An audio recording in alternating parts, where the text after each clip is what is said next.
Voice typing works great in Google Docs, but in Google Slides, it's okay.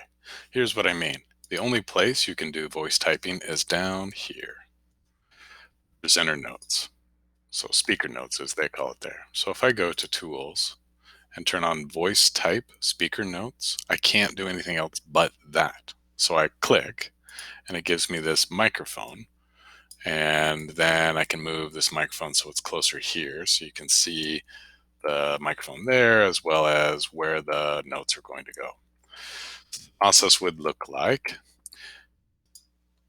click, use Google Forms and Google Sheets, question mark, such as for clock hour sign-ins and extra pay documentations, question mark.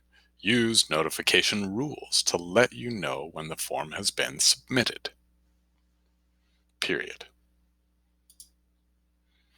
I click the second time there. Then what I can do is go to this, copy, and I can go to the area here, such as this text box, and then I can paste.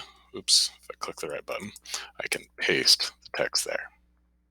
I don't like that as much as how voice typing works in Google Docs, but it is an option there.